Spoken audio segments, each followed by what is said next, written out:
السلام عليكم. إن الحمد لله نحمده ونستعينه ونستغفره ونعوذ بالله من شرور أنفسنا ومن سيئات أعمالنا. من يهده الله فلا مضل له ومن يضله فلا هادي له، وأشهد أن لا إله إلا الله وحده لا شريك له، وأشهد أن محمدا صلى الله عليه وسلم عبده ورسوله. يا أيها الذين آمنوا اتقوا الله حق تقاته ولا تموتن إلا وأنتم مسلمون. يا أيها الناس اتقوا ربكم الذي خلقكم من نفس واحدة وخلق منها زوجها وبث منهما رجالا كثيرا ونساء واتقوا الله الذي تساءلون به والأرحام إن الله كان عليكم رقيبا. يا أيها الذين آمنوا اتقوا الله وقولوا قولا سديدا يصلح لكم أعمالكم ويغفر لكم ذنوبكم، ومن يطع الله ورسوله فقد فاز فوزا عظيما. ألا إن أصدق الكلام كلام الله، وخير الهدي هدي محمد عليه الصلاة والسلام، وشر الأمور محدثاتها وكل محدثة بدعة وكل بدعة ضلالة وكل ضلالة في النار. حياكم الله تعالى. En cette soirée du mercredi 12 Rabi' الثاني 1437 de l'Hégire, soit le 27 janvier 2016, bi'idhnillahi ta'ala. Donc c'est le cours numéro 43 bi'idhnillahi ta'ala du livre Le mal et le remède, incha'Allah ta'ala. Donc, aujourd'hui, Inch'Allah Ta'ala, dans le cours, je vais beaucoup tousser.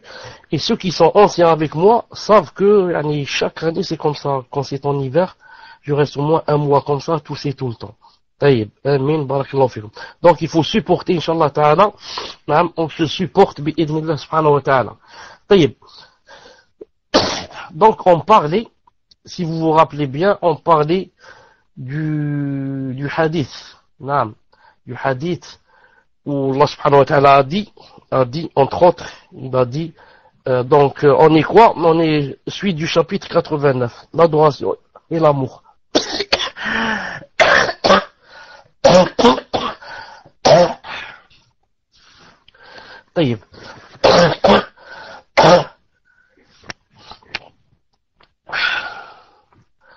Donc on parlait du hadith divin.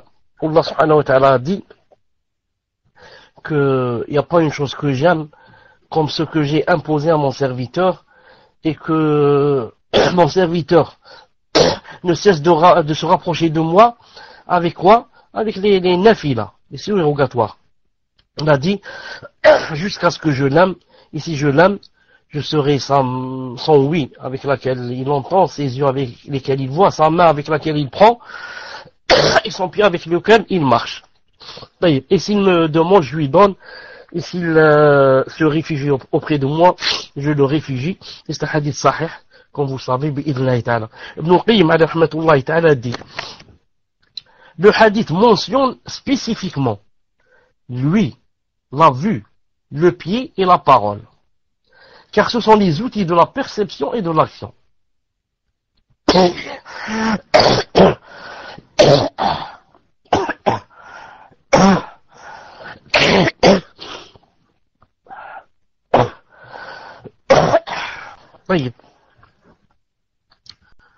Une seconde.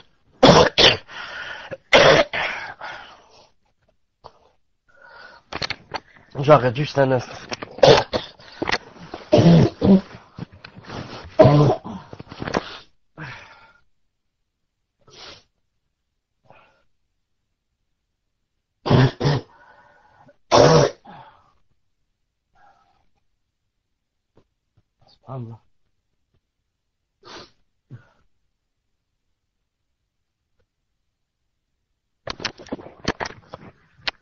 Une seconde.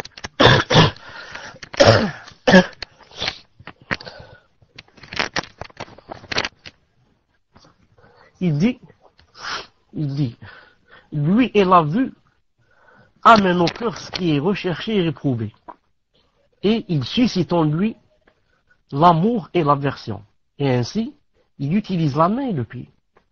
Si lui et la vue du serviteur sont pour Allah, il est préservé dans les outils de la perception, et il est préservé dans son amour et son aversion, et ainsi il est préservé en ce qu'il saisit et en ce vers quoi il marche.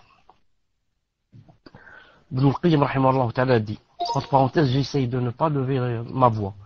Il dit, médite le fait ou le fait, les deux c'est juste, médite le fait qu'il se soit suffi de la mention de lui, la vue, la main et le pied, et pas de la langue. Il n'a pas cité la langue. Il dit, car si la perception de lui est parfois volontaire et d'autres fois involontaire, de même que la vue, parfois involontaire et parfois improviste, de même que le mouvement de la main et du pied est nécessaire au serviteur, alors que dire du mouvement de la langue qui ne survient que par volonté et choix? Et donc le serviteur peut se passer, sauf en ce qu'on lui a ordonné. Il dit de même l'influence du cœur sur la langue est plus grande que sur tout autre membre, car elle est son traducteur et émissaire. L'idée sur la manière dont Allah Azza wa Jal a établi que le serviteur agisse par lui lorsqu'il écoute, voit, saisit et marche. Lorsqu'il a dit, je deviens lui par laquelle il entend, le regard par lequel il voit, la main par laquelle il saisit, le pied par lequel il marche, pour établir qu'il est avec son serviteur et que son serviteur agit par lui dans ses perceptions par son oui et sa vue et ses mouvements par ses mains et ses pieds. Est-ce que vous m'entendez bien ou bien faut que je hausse la voix?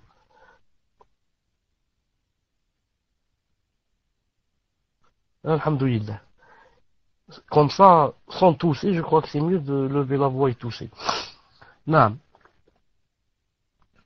Donc la conclusion, ce qu'il veut dire ici, c'est que quand quelqu'un fait des nawafil, il est surérogatoire, il a cet avantage que, alhamdulillah, yani, c'est Allah subhanahu wa ta'ala qui le guide dans sa vision, dans ce qu'il entend, et dans ce qu'il prend avec ses mains, et dans les lieux où il va avec ses pieds.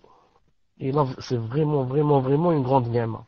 C'est pour ça, je vous ai déjà cité ça, je le répète, Cheikh Ibn Uthaymin, rahimahullah ta'ala, Cheikh Ibn Uthaymin, rahimahullah ta'ala, a dit que si tu vois quelqu'un faire beaucoup des péchés, et là je me rappelle plus s'il a dit les grands péchés ou il a dit seulement les péchés. Allah alam, je me rappelle plus. Mais si tu vois quelqu'un faire beaucoup de péchés, alors sache que il n'a pas de nafila, il ne fait pas des nafila. C'est sûrement quelqu'un qui fait seulement Dhuhr, Asr, Maghrib, Isha, et peut-être Witr et Shaf, Afwan et Fajr, et peut-être seulement Ramadan, et seulement Zakat, seulement Hajj une fois dans sa vie. Donc c'est quelqu'un qui n'a pas de nawafil. Les grands péchés, ma'alish.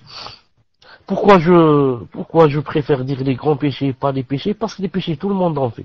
Ça, nous tous on fait des péchés. Mais on parle des grands. Maintenant, si tu vois maintenant quelqu'un faire de grands péchés, et tout le temps, c'est pas normal, c'est pas logique. Non. Médite, dit Ibn al-Qayyim rahimahullah ta'ala, médite le fait qu'il ait dit, c'est par moi qu'il entend. En arabe, bi yasma, c'est par moi qu'il entend. Regarde et saisit, et il n'a pas dit, c'est pour moi qu'il entend. C'est-à-dire li avec L. Mais il a dit bi avec B. C'est par moi, bi, qu'il entend, regarde et saisit. Et non pas, c'est pour moi, li. C'est pour moi qu'il entend, regarde et saisit. On pourrait penser que la particule li, est plus à propos dans ce contexte, car elle indique mieux l'objectif et le fait que ces choses soient pour Allah. Li, c'est pour moi. Ce qui est plus spécifique que le fait qu'elles surviennent par lui. Alors que dans le hadith, il y a par lui, par moi. Mais c'est une illusion. Et c'est une erreur aussi. Car la particule B, le B, lorsqu'il a dit B, ne désigne pas uniquement la recherche d'aide. Car les mouvements des pieux et dépravés et leur perception n'existent que par l'aide d'Allah. Même le kafir, même le dépravé, quand il boit de l'alcool, il vole, il y a la permission d'Allah subhanahu wa ta'ala. Ça, si Allah subhanahu wa ta'ala lui avait pas permis, il peut faire cette chose. Il peut pas, comme a dit Allah ta'ala dans le Coran. Si Allah ta'ala avait voulu, ils ne seraient pas entretués. Donc, s'ils se sont entretués, c'est que Allah ta'ala a voulu. Donc, il a permis, il a laissé faire. Il dit la particule B ici, désigne l'accompagnement, c'est-à-dire qu'il n'entend, ne voit, ne saisit et ne marche sans que je ne sois son compagnon et ne sois avec lui. Naam. Voilà le vrai sens. C'est pas seulement il a fait ça par ma permission, par mon aide. Non. Il a fait ça tout en étant, c'est-à-dire moi, son compagnon. Je suis son compagnon dans les choses qu'il est en train de faire. Naam. Il dit ici, à l'exemple de sa parole dans notre hadith, je suis avec mon serviteur tant qu'il me mentionne et que ses lèvres ne cessent de bouger pour moi. Par moi, après. Je suis avec mon serviteur tant que il me mentionne et que ses lèvres ne cessent de bouger par moi. Voir Sahih Targhib de Cheikh Al-Albani rahimahullah ta'ala 1490. 1490. J'attends que vous l'affichiez. Sahih Targhib de Cheikh Al-Albani rahimahullah ta'ala 1490. Naam. Je suis avec mon serviteur tant qu'il me mentionne et que ses lèvres ne cessent de bouger par moi. Je suis avec lui. C'est pas dans le sens de je suis avec lui comme Allah Ta'ala est avec tout le monde. Allah Ta'ala n'est pas avec les kuffars, n'est pas avec les bouddhistes. Si, il est avec tout le monde. En quoi? De par sa connaissance, il les voit, il les entend ce qu'ils disent. Il sait ce qu'il y a dans leur cœur. Mais ici, je suis avec mon serviteur. C'est quelque chose de spécial, quelque chose de spécifique. Naam. Ma'aya, comme vous savez, c'est No'an.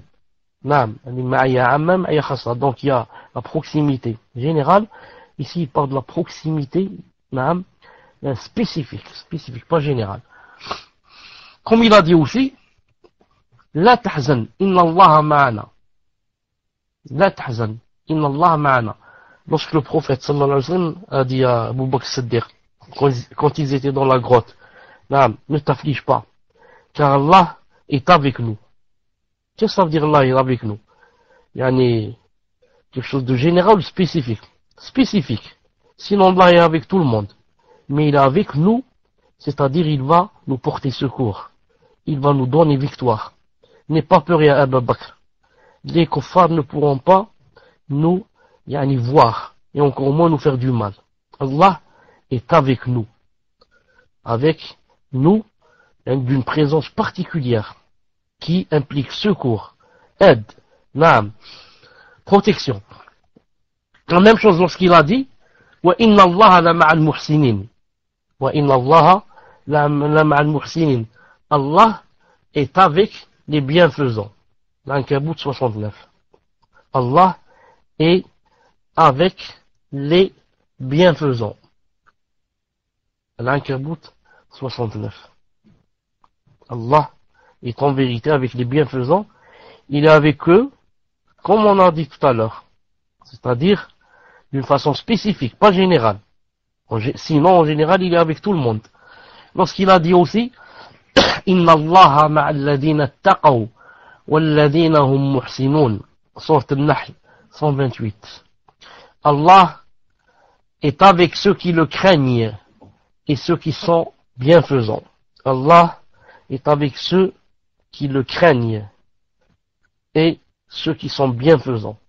Donc ceux qui le craignent et ceux qui sont bienfaisants, Allah subhanahu wa ta'ala avec eux. Et les pervers et les kuffars ne peuvent pas dire nous aussi Allah est avec nous quand on va leur dire, on parle ici de la spécificité. Naam. Spécificité. Naam. C'est pas le fait qu'Allah soit avec tout le monde. On ne parle pas de ça. Allah Ta'ala dit wasbiru, inna Allah ma'a sabirin. Et soyez patients, car Allah est avec les patients. Soyez patients, car Allah est avec les patients. Sourate Al-Anfal, verset 46. La même chose. Allah est avec les patients, d'une façon spécifique, qui implique, comme on a dit, secours, aide, protection, et les choses pareilles. La même chose lorsque Moussa alayhi salam a dit, il a dit, Kalla, inna ma'iya rabbi sayahdin. Non, mon Seigneur est avec moi, il va me guider. Kalla, inna ma'iya rabbi sayahdin. Naam. Le pharaon a couru derrière lui avec ses troupes et qu'il est arrivé jusqu'à où? Jusqu'à Khlas. Il n'y a plus où marcher. C'est maintenant la mer qui commence. Comment faire? La mer en face de moi et l'ennemi derrière moi. Donc les autres ont cru que quoi? Que c'était la fin. Qu'est-ce qu'il a dit? Jamais. Car j'ai avec moi mon Seigneur qui va me guider. J'ai avec moi mon Seigneur d'une façon spécifique. J'ai avec moi mon Seigneur avec son aide, son secours, sa protection. Il va me guider et me faire une issue bi'idhnillahi ta'ala. Naam. La même chose lorsque Allah Ta'ala a dit, il a dit à Moussa et Haroun, il a dit, Innani ma'akuma asma'u wa ara. Je suis avec vous, j'entends et je vois. Je suis avec vous, j'entends et je vois. Lorsqu'il leur a dit d'aller chez Pharaon, ils ont dit Allah, innana nakhafu wa yafrut alayna wa yatgha. On a peur qu'il dépasse les limites ou bien qu'il fasse des choses. Il a dit, la takhafa, n'ayez pas peur. Je suis avec vous, j'entends et je vois. Je suis avec vous, j'entends et je vois. Lorsqu'il a ajouté j'entends et je vois, pour ne pas donner l'occasion au Mubtadi'a de dire donc il est avec eux de par son entité. Donc il est descendu, il a dit je suis avec vous, on va marcher ensemble, on va aller chez Pharaon. Non, je suis avec vous, de par quoi?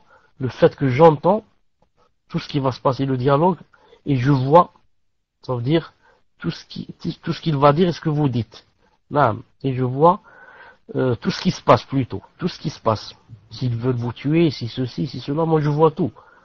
Et quand tu as avec toi quelqu'un qui voit tout et qui entend tout, ensuite on t'envoie en mission, qu'en est-il maintenant si c'est Allah?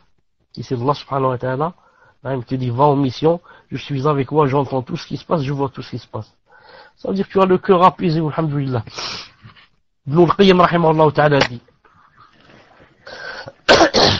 cette particule B, c'est par moi qui l'entend, etc., est donc spécifique au sens de cette compagnie, à l'exception de la particule li, pour moi il entend, etc. Et la sincérité, la patience, la confiance en Allah et l'établissement au degré de la servitude ne surviennent chez le serviteur qu'à travers cette particule bi, par moi et cette compagnie. Si le serviteur vit par Allah, écoutez bien ce qu'il dit, si le serviteur vit par Allah, les difficultés alors lui sont facilitées. Ses peurs se transforment en sécurité. Par Allah, toute difficulté s'amenuise et toute chose lointaine se rapproche. Par Allah se dissipent toutes les préoccupations, angoisses et afflictions. Il n'est donc ni souci, ni angoisse, ni affliction avec Allah, sauf à manquer le sens de cette particule bi.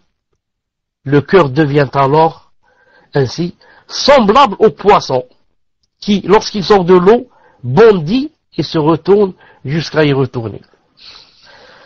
Naam, est-ce que vous m'entendez?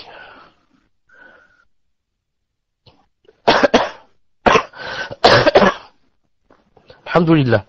Si jamais je perds le micro, prenez le micro et parlez. Si jamais je perds le micro, prenez le micro et parlez. Je répète ce passage qui me plaît beaucoup. Et plusieurs fois j'essaie de convaincre les gens en leur disant cette chose. Mais ceux qui ont la foi faible, l'arabe ne peut pas te croire. Écoutez ce qu'a dit Ibn al-Qayyim ici. Comme c'est très très très important, écoutez ce qu'il dit. Si le serviteur vit par Allah, les difficultés lui sont facilitées. Ses peurs se transforment en sécurité. Par Allah, toute difficulté s'amenuise et toute chose lointaine se rapproche. Par Allah se dissipe, partent toutes les préoccupations, angoisses et afflictions. Il n'est donc ni là sans en manquer le sens de cette particule. C'est que je vois les gens qui ont des lances. J'ai ceci, je veux me suicider, je veux ceci, je veux cela. Non. C'est quoi le problème? C'est quoi la solution? La solution, c'est d'aller chez le psychiatre et chez le psychologue. Allah l'adem, c'est pas la solution. Non, c'est pas interdit d'aller chez le psychiatre, là, c'est pas interdit. Tu crois que c'est ça la solution? La solution, c'est que il manque quelque chose à la particule bi par Allah. Non. Il manque. La relation n'est pas étroite avec Allah subhanahu wa ta'ala. Pourquoi? Car par Allah, tu vis par lui, toute difficulté s'amenuise. Non. Toute difficulté devient facilité. Les peurs se transforment en sécurité. Les angoisses et afflictions partent. Il dit bien, il n'est donc ni souci, ni angoisse, ni affliction avec Allah. Sauf à manquer le sens de cette particule B. Voilà. Toute personne qui vit dans l'angoisse, ça veut dire elle a manqué au sens de la particule B. Elle ne vit pas par Allah dans toutes choses. Il est possible qu'elle vive par Allah pour certaines choses, mais pas, elle n'a pas donné sa vie entière à cette particule par Allah. Quelqu'un va dire, donc d'après vous, il n'y a jamais de malheur, ni de problème, ni. Je dis, non, on n'est pas en train de parler de ça.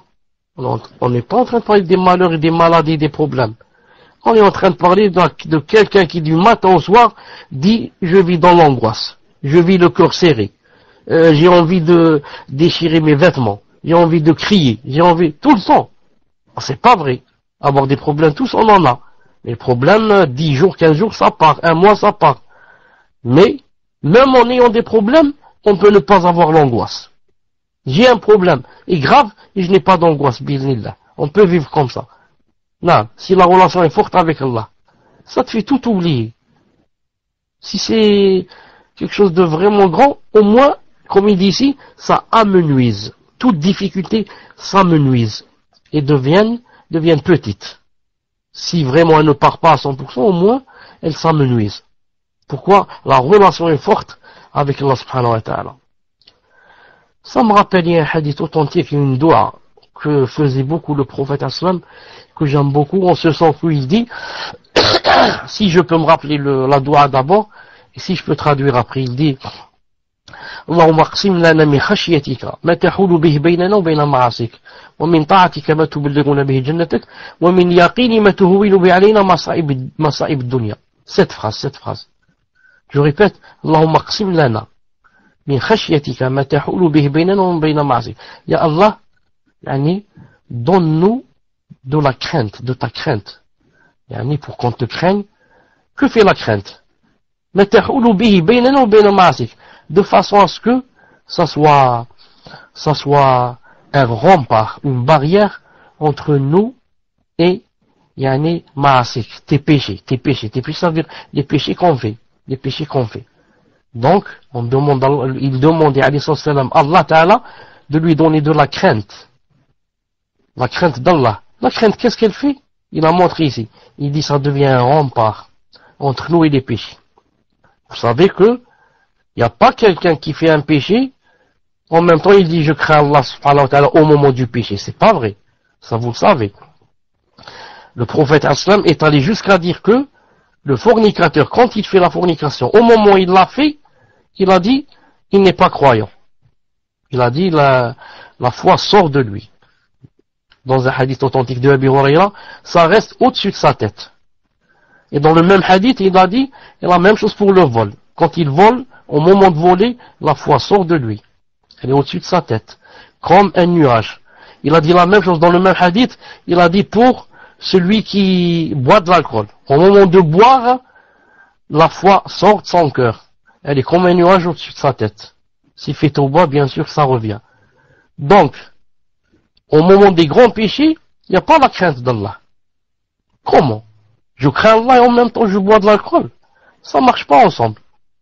Au moment où je suis en train de boire, il n'y a plus quoi? Il n'y a plus la crainte d'Allah. المهم اللهم اقسم لنا من خشيتك ما تحول به بيننا وبين معاصيك ومن طاعتك ما تبلغنا بجنتك. Ya Rabbi, donne-nous aussi min ta'atik, donne-nous de ta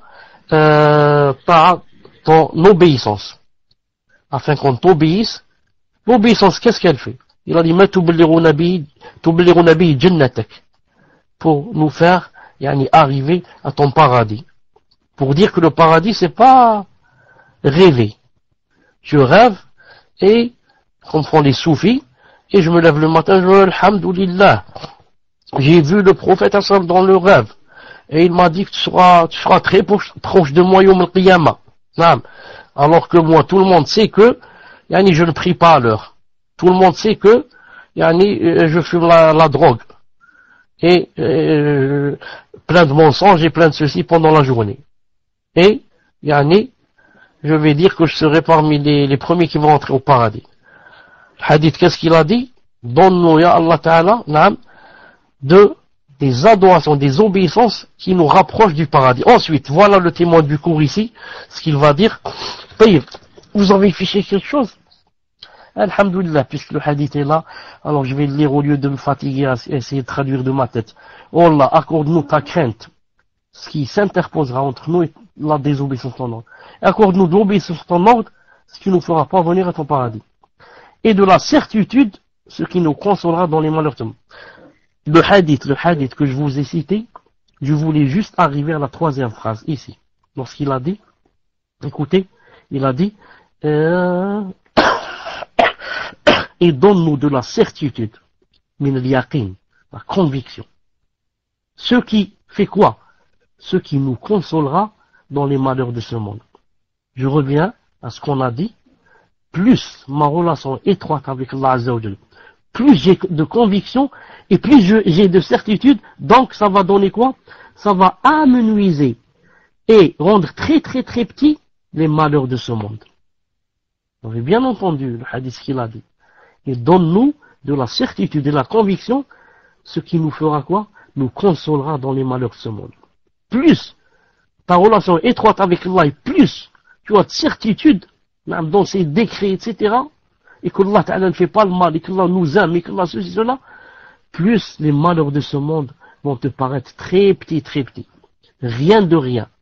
C'est la dunya. Je perds des milliards, ma'alish. C'est la dunya. C'est de la paille qui va s'allumer et va partir. Mais l'essentiel, j'ai pas perdu mon akhira. J'ai pas perdu ma jannah. Donc, celui qui vit par Allah subhanahu wa ta'ala, comme je disais, il ne connaît pas ce qu'on appelle l'angoisse. Il ne connaît pas ce qu'on appelle l'angoisse et vivre tout le temps avec la poitrine serrée. Il dit ici, écoutez bien ce qu'il dit. Lorsque le serviteur est en harmonie avec son Seigneur, en ce qu'il aime, survient alors l'harmonie du Seigneur envers son serviteur. Subhanallah, très important. Lorsque nous, les serviteurs, on est en harmonie avec notre Seigneur en ce qu'il aime, on fait tout ce qu'il aime, on s'éloigne de tout ce qu'il déteste.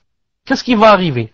Alors de l'autre part va survenir l'harmonie du Seigneur envers nous et envers nos besoins et nos demandes.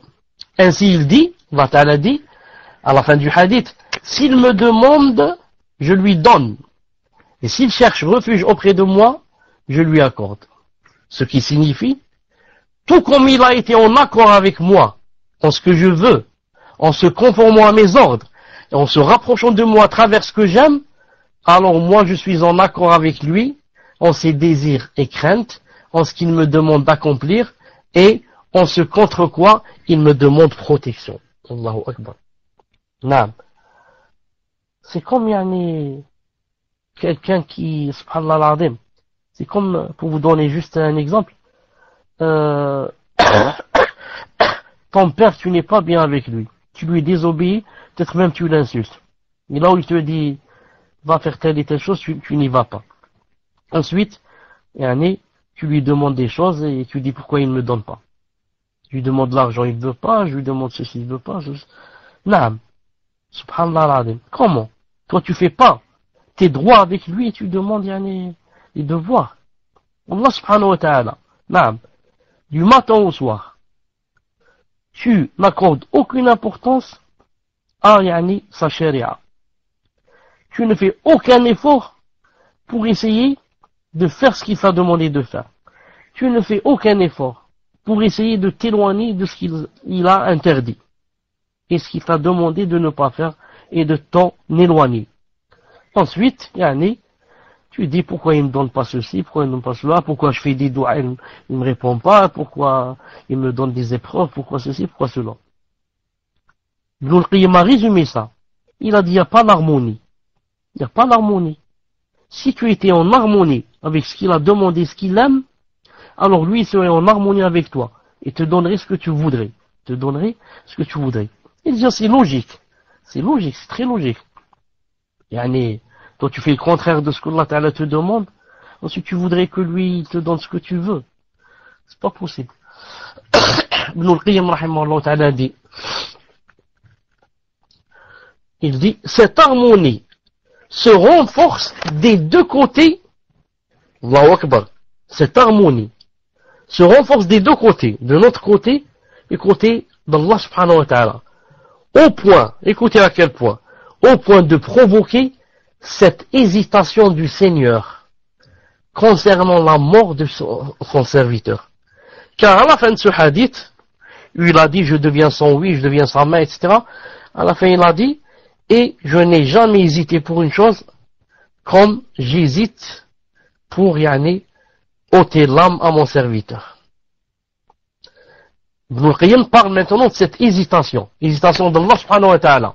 Il dit, cette harmonie se renforce des deux côtés, au point de provoquer cette hésitation du Seigneur concernant la mort de son serviteur. Pourquoi? Car son serviteur déteste la mort. Et son Seigneur déteste ce que déteste son serviteur. Tout comme il déteste lui causer du tort. De ce point de vue, cela implique qu'il ne le fasse pas mourir. Mais son intérêt justement est qu'il meure. Car Allah Ta'ala ne le fait mourir que pour le faire vivre.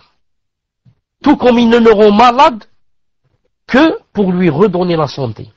Il ne l'appauvrit que pour l'enrichir. Ne le prive que pour lui accorder. Et qu'il ne l'a fait sortir du paradis dans les lombes de son père que pour lui faire parvenir. C'est là celui qui aime réellement Allah Azza wa Jal et non un autre. Subhanallah al-Azim. Très important, très important. Lorsqu'il a dit, cela implique qu'Allah Ta'ala ne fait pas mourir la personne, que pour la faire vivre. Ça. Donc l'être humain ne veut pas mourir. Et Allah Ta'ala aime être en harmonie avec son serviteur, le pieux bien sûr, qui bien sûr ne veut pas mourir, mais Allah Ta'ala il a dit s'il me demande je lui donne. Donc ici il ne veut pas mourir. Donc Allah Ta'ala il a dit il y a une hésitation ici. Après rappelez-moi d'expliquer c'est quoi l'hésitation. Il y a une hésitation, comment d'un côté il ne veut pas mourir, et moi, j'ai écrit que toute personne doit mourir. Si seulement, il dit, si seulement la personne savait que Allah Ta'ala en fait, il veut le mourir, pas pour le faire mourir, mais justement pour le faire vivre. Car en mourant, c'est quoi? C'est pour aller au paradis, bi'idhnillahi ta'ala. Or, il ne peut aller au paradis sans mourir. Donc il meurt, pourquoi? Pour aller vivre la vie éternelle. La vie qui ne se termine jamais. Et c'est pas possible d'aller au paradis sans mourir. C'est pas possible d'aller au paradis sans mourir. C'est pas possible. Donc il le fait mourir, pourquoi? Pour le faire vivre. Nam.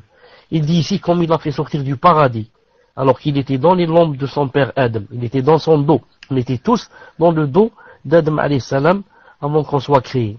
Donc on était au paradis avec lui. Non, il nous a fait sortir du paradis, pourquoi? Pour y revenir. Pour y revenir pour de bon, cette fois. Pour de bon, cette fois. Il dit, plus encore, s'il y avait à la racine de chaque poil du serviteur un amour total pour Allah, une part de ce qu'il mérite concernant son serviteur serait, comme a dit le poète, déplace ton cœur où tu veux dans les airs, l'amour n'appartient qu'au premier être aimé. Combien l'enfant connaît-il de demeures sur terre, mais sa nostalgie ne va qu'à la première. Non. Combien de demeures sur terre tu connais, mais la nostalgie ne va qu'à la première demeure. Maintenant, nouveau titre, l'amour servile. L'amour servile.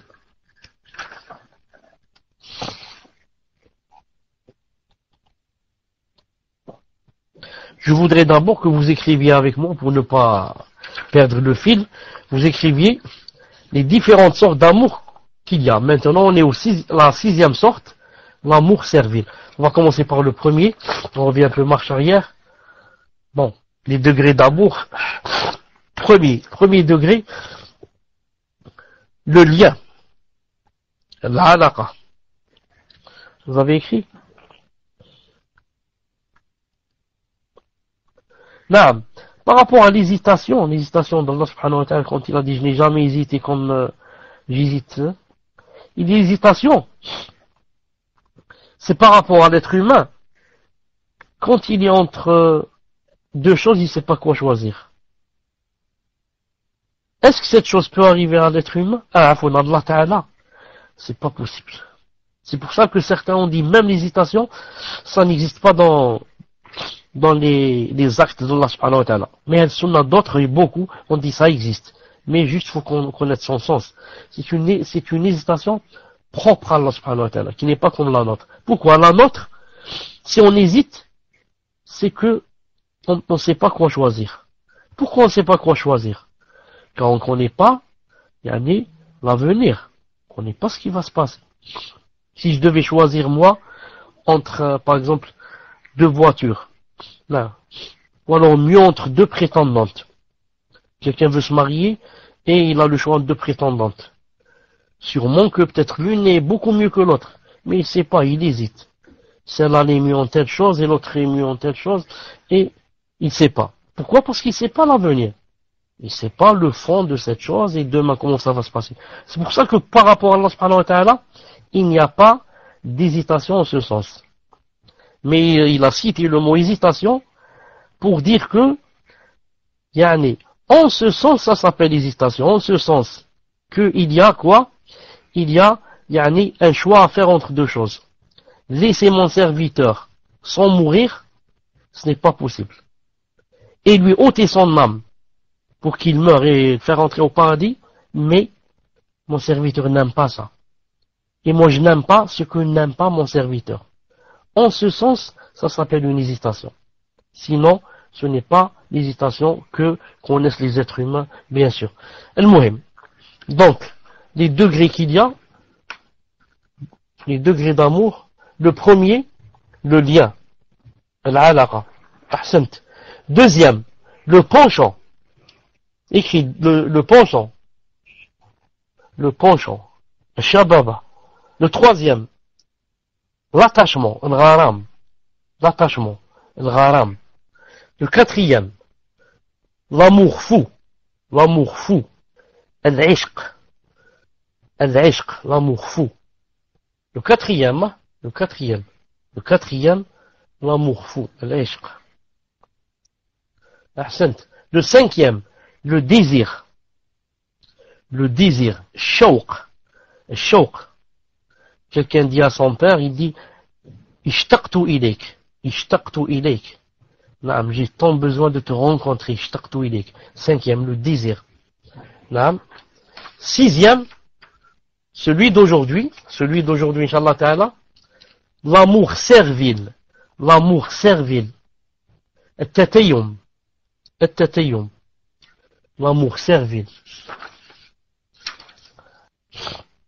Sixième, l'amour servile. septième et dernier, qu'on verra dans le prochain cours, Inch'Allah, septième et dernier, l'intimité, al-khulla, on dit, celui-là c'est mon ami intime, intimité, l'intimité, al-khulla. Alhamdulillah. Donc on est au sixième, Inch'Allah Ta'ala, il a dit, l'amour servile. طيب.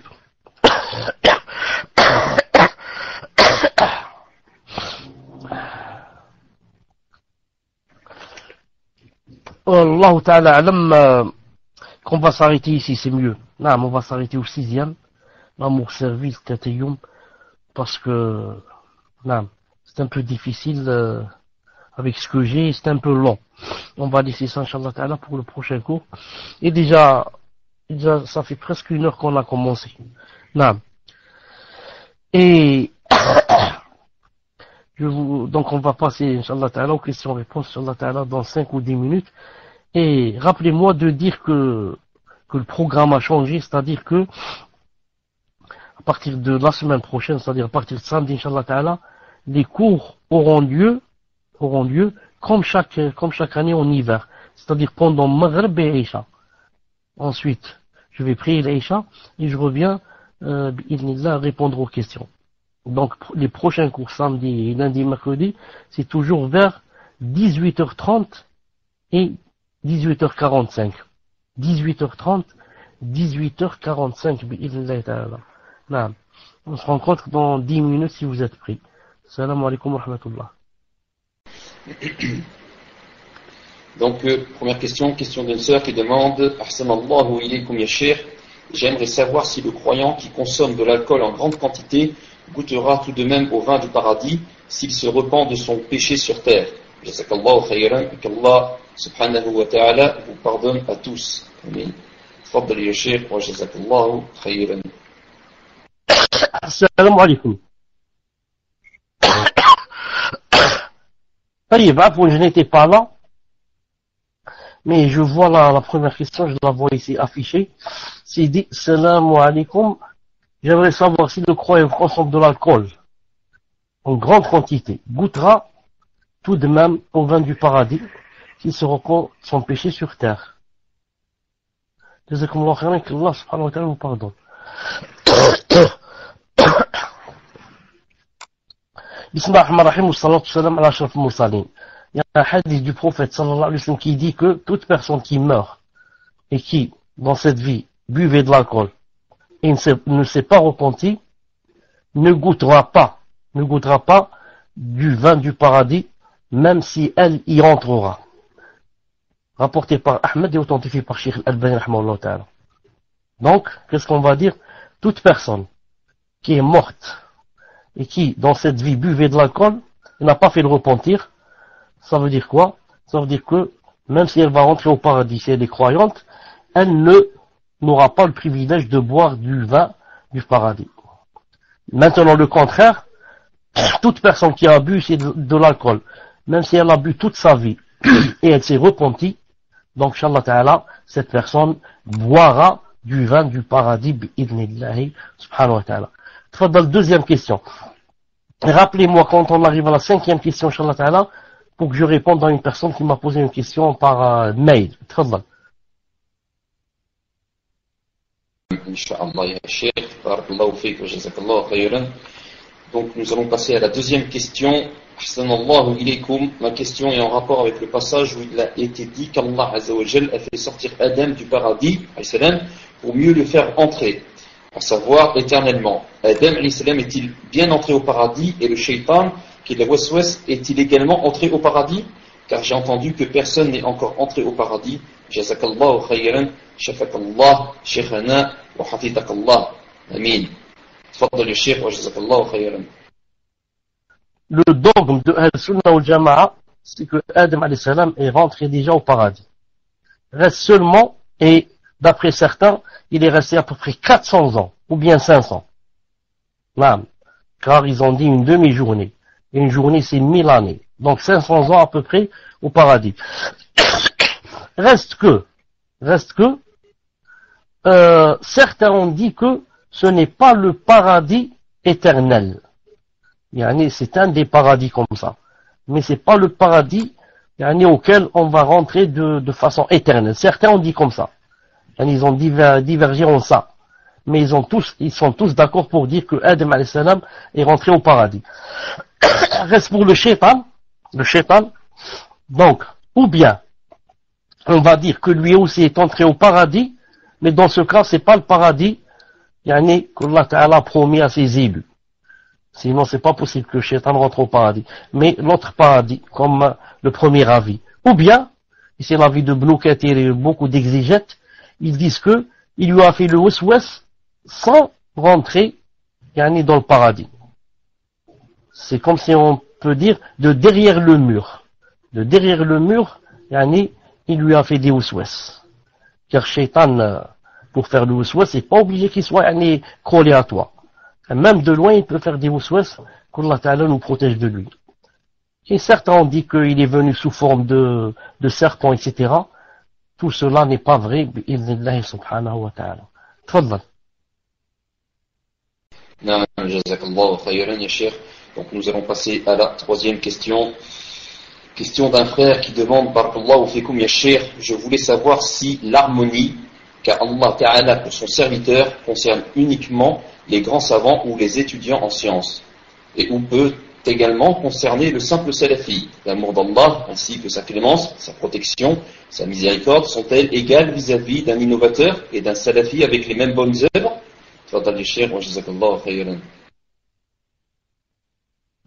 Pour la première partie de la question, l'harmonie, par rapport à la première question, les grands savants et les étudiants en sciences, ou peut-être concerner le simple salafi, ça peut le concerner. Ça concerne tout homme pieux, qui fait les bonnes œuvres. Qui fait les bonnes œuvres, bi'idhnillahi subhanahu wa ta'ala. Quant à la deuxième, l'amour de l'enseignant, ça vient, vis-à-vis d'un innovateur et d'un salafi sont-elles les mêmes? Bien sûr que non. Bien sûr que non. Même un innovateur, Allah subhanahu wa ta'ala, lui fait goûter sa miséricorde. D'ailleurs, l'innovateur ici, il ne vit qu'avec la miséricorde d'Allah subhanahu wa ta'ala. Allah subhanahu wa ta'ala a créé sans miséricorde. 99, il les a gardées. Elles sont Yom al-Qiyamah pour Yom al-Qiyamah cachées. Une, elle est descendue sur terre. C'est avec cette là, on se l'est tous partagés. Nous, et les animaux et les djinns, et tout le monde, les êtres humains, y compris les bouddhistes, les innovateurs et les kuffars et tous.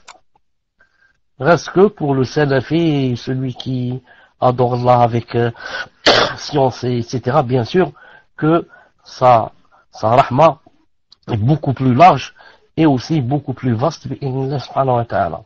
Naam. Tfaddal. Nous allons passer à la quatrième question. Quatrième question, question d'une sœur qui demande qu'Allah vous guérisse, ya cheikh. Amin. Ma question porte sur le cours passé concernant le délaissement des prières surérogatoires. Je les faisais régulièrement pendant 5 ans, pendant 5 années, puis je les ai arrêtés. Est-ce que c'est grave, ya cheikh? Tfaddal ya cheikh, wa jazakallahu khayran.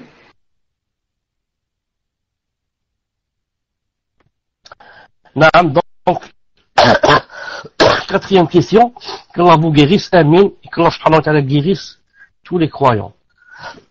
Ma question porte sur le concernant le délaissement des prières surrogatoires. Je les faisais régulièrement pendant 5 années, puis je les ai arrêtés. Est-ce que c'est grave, cher? Naam. La réponse d'Allah Ta'ala, c'est plus ou moins grave. C'est plus ou moins grave. Regardez. Le prophète sallallahu alayhi wa sallam a dit à ou bien à Abdullah ibn Omar ou bien à Amr al-As. Le doute vient de moi, l'un des deux. Le hadith se trouve dans le Bukhari. Il lui a dit attention à ce que tu sois comme Foulan. Il n'a pas cité qui. Attention à ce que tu sois comme Foulan.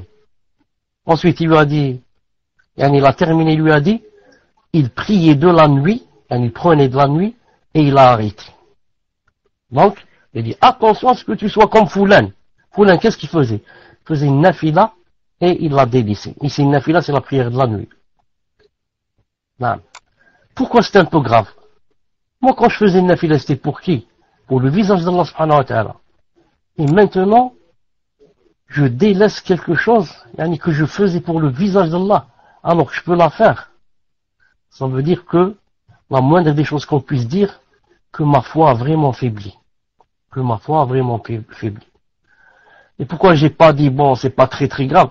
Pas très très grave dans le sens de la personne, alhamdoulilah, elle n'est pas sortie de l'islam, ou la apostasiée, ou la, on va la tuer, ou la... Non, non. Mais ça veut dire, si on se compare avec les pieux, on est loin. Si on se compare avec les salaf salih, on est loin. Si on se compare avec ceux qui du matin au soir font des efforts pour se rapprocher de Allah subhanahu wa ta'ala, on est loin. Car quand on n'a pas de nafila, on n'est pas préservé. À tout instant, il peut nous arriver une chose dans notre dîme. Et puis, qu'est-ce qu'on a perdu? On a perdu le hadith, le passage lorsque Allah Ta'ala a dit, et mon serviteur ne cesse de se rapprocher de moi avec la nafila jusqu'à ce que je l'aime. Si je l'aime, je serai sa main, ses yeux, etc., comme dans le hadith. Et s'il me demande, je lui donne. S'il cherche protection, je lui donne. Je le réfugie. Tout ça, je l'ai perdu. Pourquoi? Je n'ai pas de nafila. Ça veut dire, moi, je suis en train de faire seulement ce que Allah Ta'ala m'a ordonné. Mais pour que je fasse quelque chose de moi en plus, pour le visage d'Allah, je ne fais pas. Je me suffis à ce qu'il m'a imposé, c'est tout. Puisse Allah subhanahu wa ta'ala aider notre frère ou bien notre sœur qui a posé la question à ce qu'elle recouvre son premier état lorsqu'elle était masha'Allah et pendant 5 années cette personne faisait les nafila. Puisse Allah subhanahu wa ta'ala l'aider à revenir à son état premier et à être mieux que pendant cet état bi'idhnillahi ta'ala. Tfadlal. Nous allons passer à la question suivante. Question numéro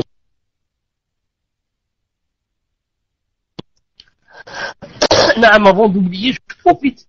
Et là, j'ai toujours dit, il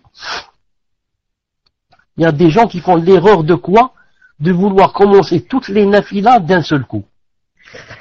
Et j'ai dit, si tu commences comme ça d'un seul coup, beaucoup de choses à la fois, tu vas tous les rejeter à la fin.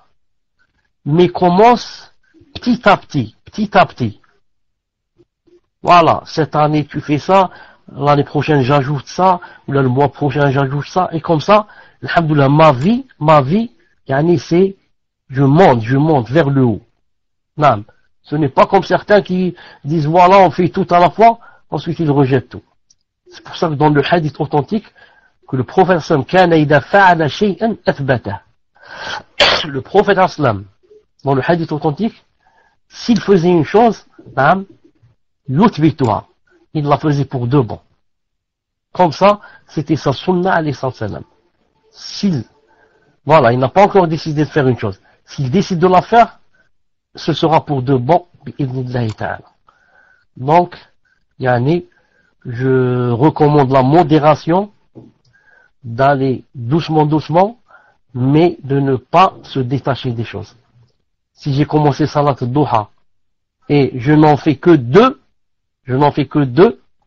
mais à vie, c'est beaucoup mieux que celui qui en va faire 12 pendant 3 mois, ensuite, il va les lâcher et n'en plus faire, et dire je suis fatigué. Vous avez compris? Celui-là, regardez, il est mieux.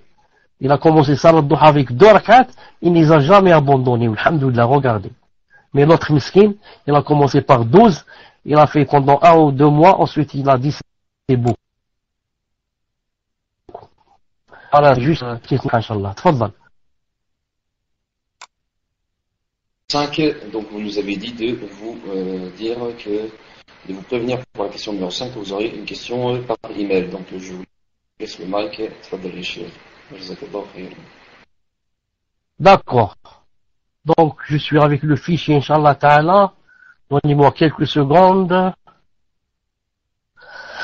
Avant cela, quand je réponds à la question, je voudrais toujours que la personne soit présente, sinon c'est pas la peine.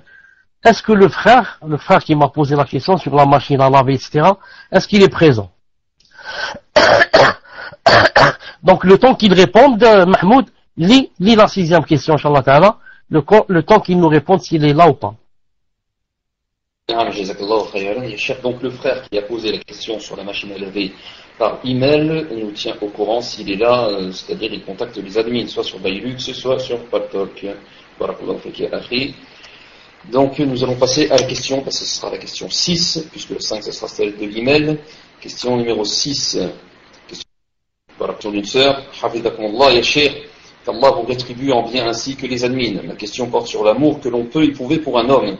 Entre-t-il dans le degré d'al-ishq, c'est-à-dire l'amour fou? Est-ce que cela rentre dans le degré extrême de l'amour au point de délaisser l'amour réel pour celui qui nous a créés, c'est-à-dire Allah Azza wa Jal? Tfaddal ya Cheikh wa jazakallahu khayran. On va le voir bientôt dans les cours, Inch'Allah Ta'ala, que ça rentre en général, ça rentre.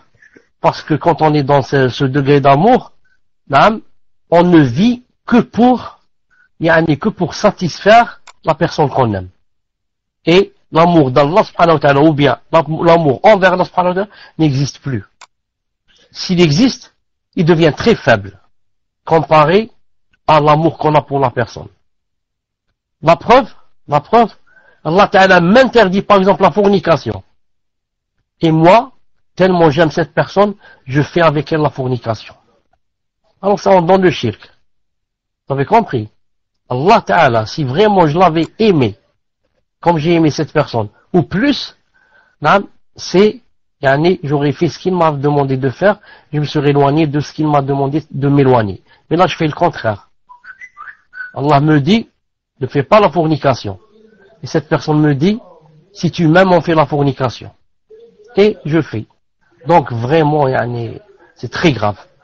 Naam. Tfaddal.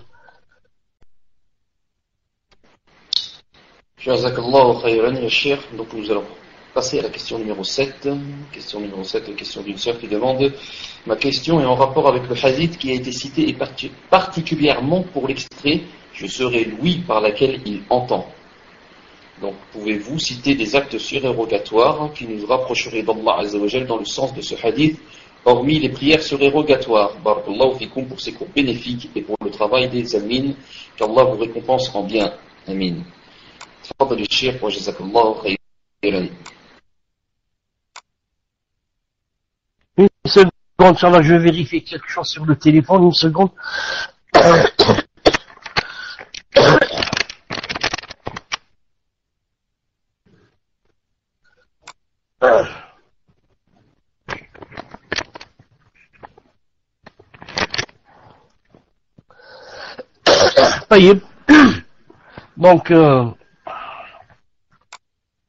Donc la personne, alhamdoulilah, qui a posé le problème de la machine à laver, me dit maintenant que, c'est-à-dire qu'elle est à l'écoute, mais sur son portable. Donc je vais lui répondre. Avant cela, je réponds à la question numéro 7. Ma question est en rapport avec le hadith qui a été cité. Je serai lui par lequel on entend. Pouvez-vous citer des actes surérogatoires qui nous rapprochaient d'Allah dans le sens du hadith, hormis les prières surérogatoires? Barakallahu fikum pour ces cours. Naam. Ce qu'il faut savoir, c'est que le hadith a dit: وَمَا زَالَ عَبْدِي يَتَقَرَّبُ إِلَيَّ بِالنَّوَافِلِ حَتَّى أُحِبَّهُ.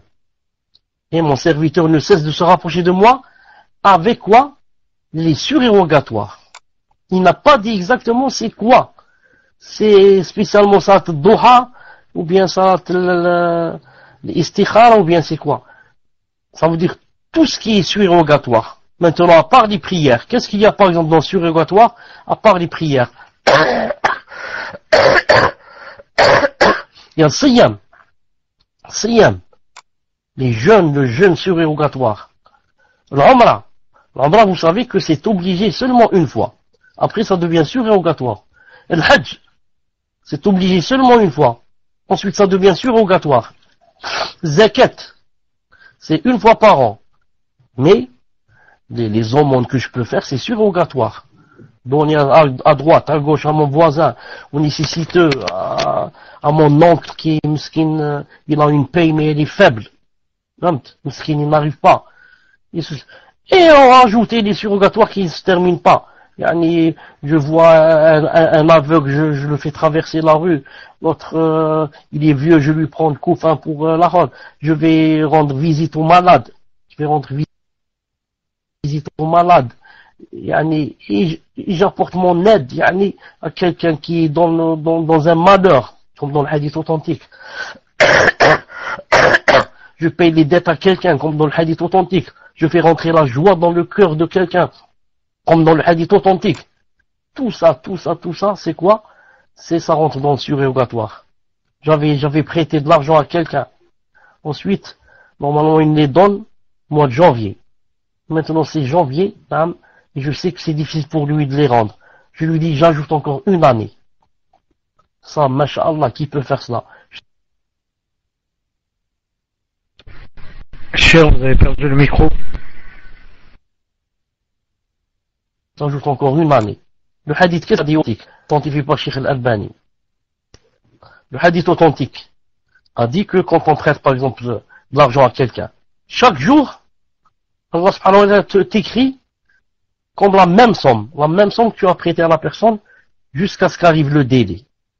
Quand maintenant arrive le délai et tu vas prolonger le délai, maintenant chaque fois que, pour chaque jour, c'est le double. Pour chaque jour, c'est le double de la somme que Allah Ta'ala te donne en récompense pour lui avoir prêté cet argent. Qu'en est-il maintenant si tu vas lui écrire une lettre ou lui téléphoner et lui dire voilà l'argent que je t'ai prêté, je sais que c'est difficile de les rendre et que tu vis des moments difficiles, alors je me désiste. Ne me les rends pas. Prends les fils habilillah. Subhanallah al-azim. Donc il y a mille et une choses, mille et une portes pour faire le surérogatoire bi'idhnillahi subhanahu wa ta'ala. Naam. Tfaddal.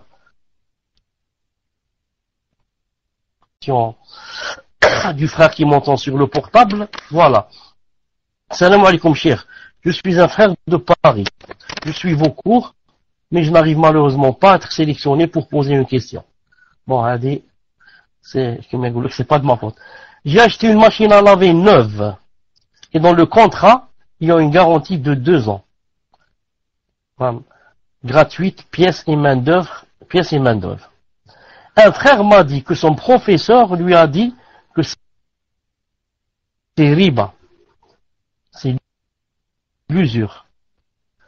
Grâce à l'époque, c'est-à-dire du prophète sallallahu alayhi wa sallam. Ça c'est la première question. Donc, et il m'a dit aussi que le fait d'acheter de l'or en carte bleue est interdit. Car l'argent n'est pas transmis directement au magasin car il y a un délai de 2 jours. Et puis, lorsqu'il est dans un magasin et que le caissier n'a pas la monnaie sur 10 euros et que le caissier va faire la monnaie dans l'autre caisse, on doit le suivre quand il fait la monnaie. Il précise que c'est le madhab malikite. Je n'ai pas trouvé de fatwa de grand savant parlant de ce sujet. Veuillez m'éclairer, etc., etc. Donc il y a 3 qui sont ici. Vite, je vais répondre vite. La première, il parle de la garantie. C'est-à-dire que si tu achètes quelque chose et que celui qui t'a vendu, il te dit, voilà, je te garantis cette machine à laver pendant 6 mois. D'après le frère ici, son professeur de son ami lui a dit que c'était riba et que ce n'était pas permis. Je dis, Wallah Azza wa Jal a'lam, ce n'est pas riba. Il n'est pas vrai dit le professeur. Non, ce n'est pas riba et ce qu'a dit le professeur ici est faux.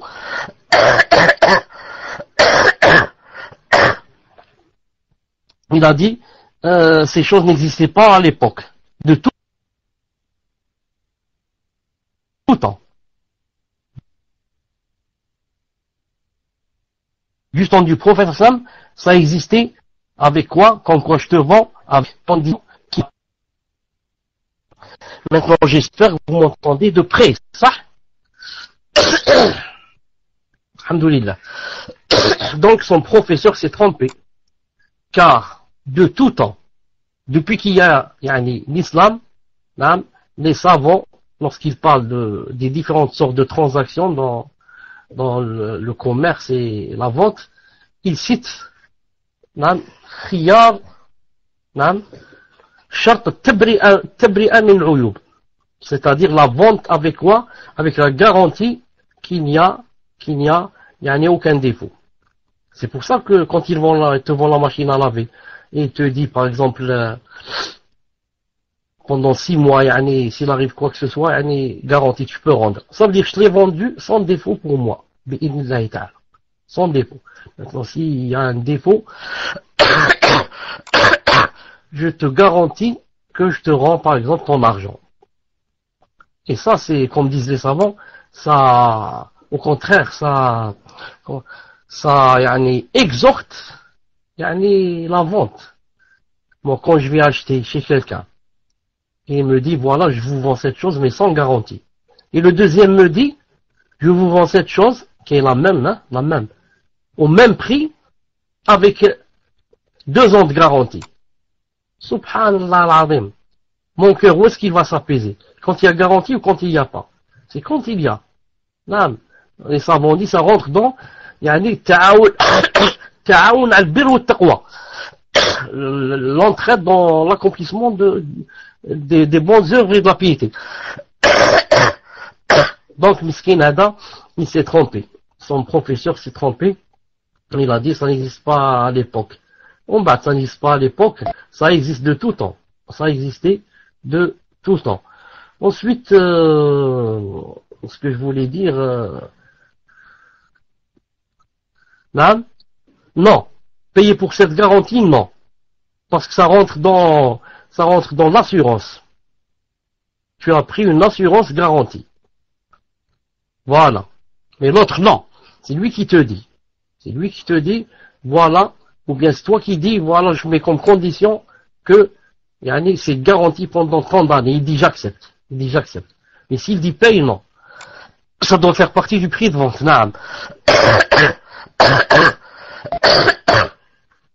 Payez. Maintenant, autre chose, il a dit c'est riba. Ça se voit que la personne ne sait pas c'est quoi la riba, l'usure. Il n'a rien compris. Je dis à cette personne, imagine que je prête à quelqu'un 1000 euros. Ensuite, quand il me rend, c'est le moment de me rendre les 1000 euros, il me dit voilà, tes 1000 euros, et voilà 100 euros de ma part pour m'avoir prêté cet argent. Donc, d'après son professeur, il va dire ça c'est riba, parce qu'il a gagné quelque chose. Il a donné 1000 et il a reçu 1005. Comme ici, il a donné, il a pris la machine à laver, il a gagné qu'il vient lui travailler, etc. de plus, si jamais ça tombe en panne. Réponse, c'est permis ce que je viens de dire. Prêter à quelqu'un 1000 euros, et quand c'est le moment de rendre, il me rend 1005 ou 2000 ou 10 000. À condition quoi? À condition que ça ne fasse pas partie comme condition. Si maintenant je fais comme condition, je te paye 1000, je te prête 1000, et tu me rends 1001 euros, c'est haram, c'est riba, c'est grand péché. Mais si je ne t'ai mis aucune condition, et je ne sais même pas que tu allais m'en rendre plus, ensuite quand c'est le moment de me rendre, tu me rends mon argent, et quelque chose en plus, c'est permis. C'est quoi le délire? Le prophète sallallahu alayhi wa sallam a emprunté, c'est pas prêté, le contraire, il a pris de quelqu'un, il a emprunté un mouton par exemple de 3 années, et quand c'était le moment de rendre le mouton, il a rendu un mouton plus grand, de 4 ou 5 années, et vous avez compris que un mouton plus grand, il coûtait 500 euros, celui qui l'a rendu, il coûte 700 euros, ou 800. Car plus il y a de poids dans le mouton, plus c'est de l'argent, vous avez compris. Et il a dit, sallallahu alayhi wa sallam, ahsanukum qada'an. Il a dit, le meilleur de vous, c'est celui qui, lorsqu'il rend, il rend mieux. Naam. Tu me prêtes 100 euros, et quand c'est le moment de rendre, je t'en rends 150. Pourquoi? Ce n'était pas obligé que tu prêtes. Tu as fait du bien, frère, et... Donc, le chef a été déconnecté, on attend son retour. Je dis ça, c'est pour ceux de Paltalk et ceux de la radio. Naam Fawzi, avec un surplus. Barakallahu fik. Taïb, maintenant je suis sur Paltalk, est-ce que vous m'entendez? C'est-à-dire que Bailux se ferme tout seul, donc je termine sur Paltalk. Est-ce que vous m'entendez sur Paltalk?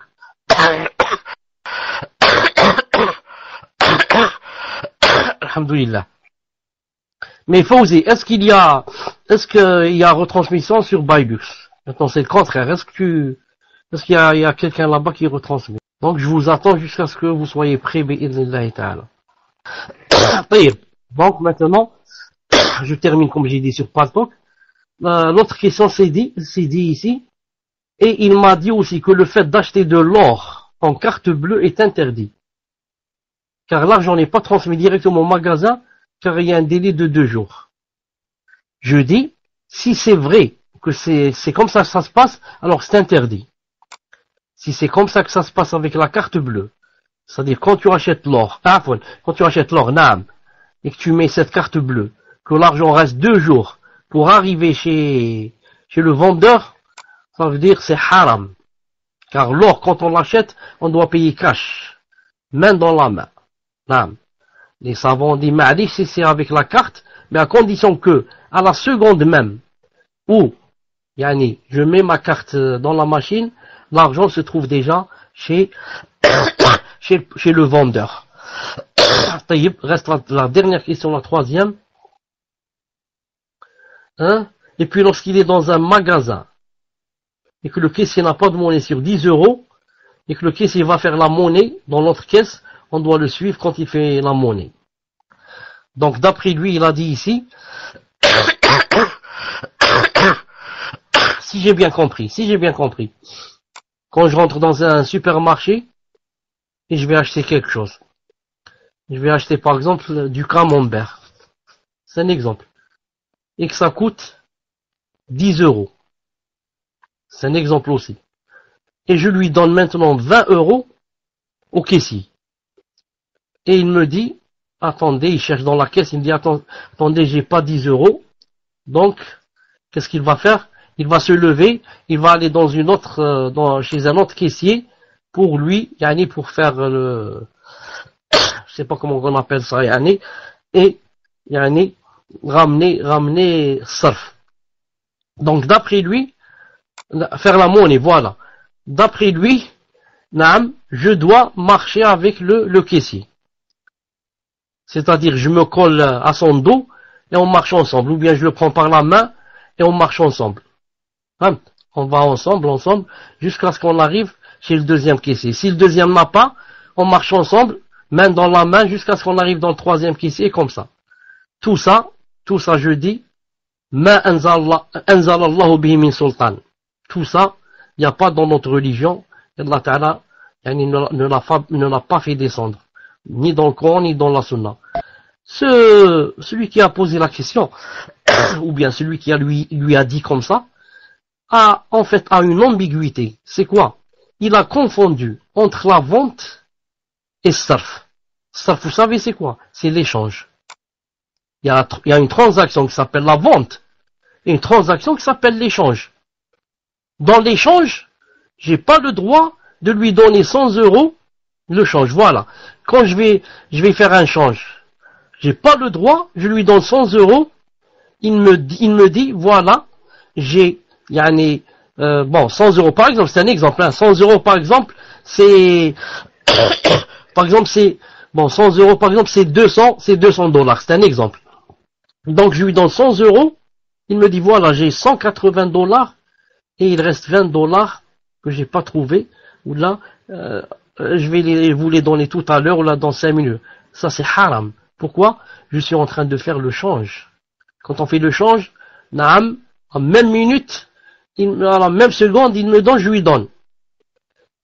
Mais là, je ne fais pas de change. Là, je fais une vente. Une vente, quand je vais acheter quelque chose, j'achète de la semoule, je lui dis c'est combien? Il me dit 8 euros. Je lui dis voilà 10 euros. Il cherche, il me dit il n'y a pas de 2 euros, il manque 2 euros pour que je vous donne 2 euros, il n'y a pas. Vous attendez ou qu'est-ce qu'on fait? Là, je peux attendre jusqu'à des années. Je lui dis d'accord, je reviens l'année prochaine et vous me donnez les 2 euros. Je reviens dans une semaine. Non, je vous envoie mon fils demain. Ou alors je m'en désiste, je ne les prends pas. Pourquoi? C'est une vente. Non, ce n'est pas le change. Donc notre frère ici, Miskin, a confondu entre le change et la vente. Non. Wallahu azza wa jal a'lam. Tfadlal maintenant pour la 8e question.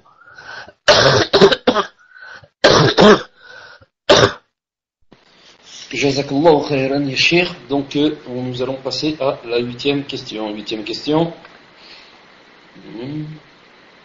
Question d'un frère qui demande Hafidakumullah ya Cheikh, est-ce qu'Allah Azza wa Jal aide son serviteur à se rapprocher de lui, par exemple en l'aidant à délaisser quelque chose de mal pour lui? Barakallahu fikum ya Cheikh wa jazakallahu khairan. Tfaddal ya Cheikh. Donc il dit dans cette question Hafidakumullah, est-ce que Allah Azza wa Jal aide son serviteur à se rapprocher de lui, par exemple en l'aidant à délaisser quelque chose de mal pour lui? Bien sûr, c'est ce qu'on disait tout à l'heure. Plus la personne maintenant fait des choses surérogatoires pour le visage de Allah subhanahu wa ta'ala, plus Allah ta'ala l'aime. Et quand Allah ta'ala commence à aimer, cette personne, qu'est-ce qu'il lui fait? Il commence à l'aider.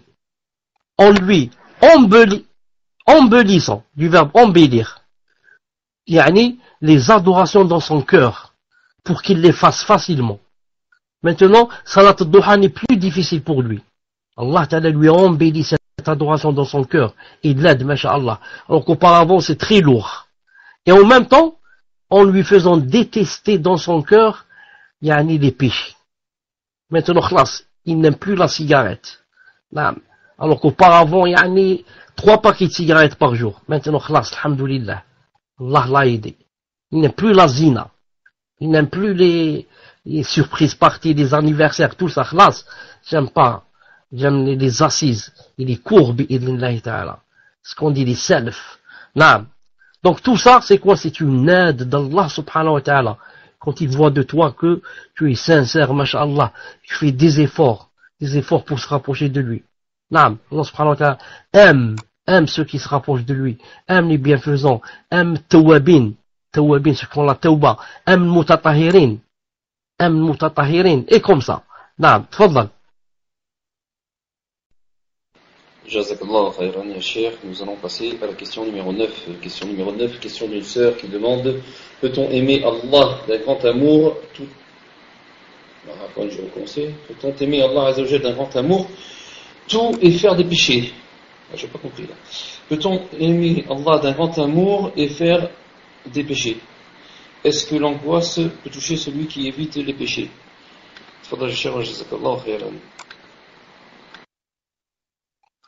Peut-on aimer Allah Ta'ala d'un grand amour et faire des péchés? Les péchés, il n'y en a personne qui est exempt.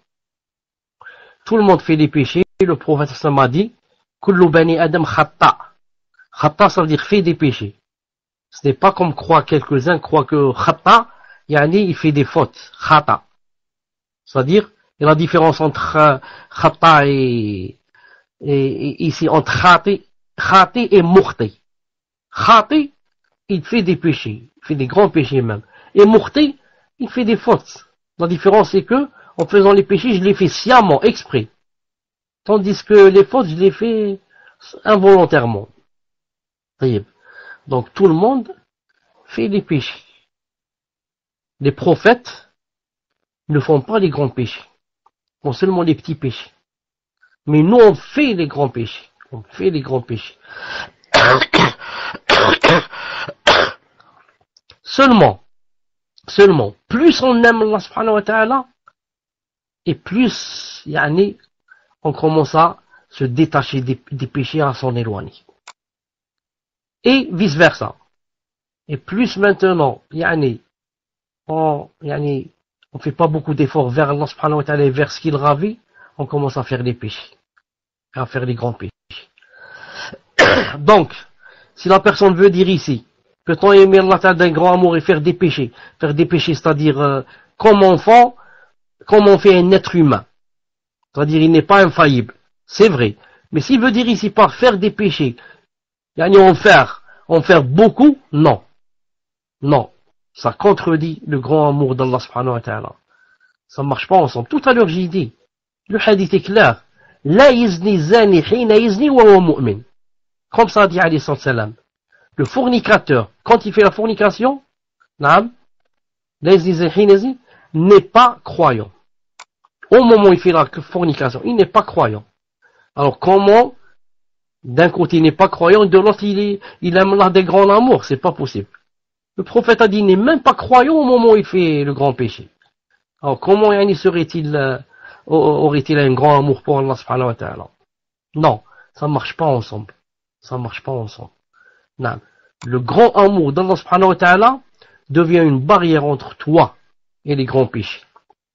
Il t'empêche de faire les grands péchés. Tu l'aimes tellement qu'à cause de lui, tu délaisses les grands péchés. J'aime tellement Allah ta'ala que je suis prêt à me sacrifier. Non. La chose que j'aime le plus, je la déteste. Et je la délaisse pour son visage azza wa jal. Non. تفضل.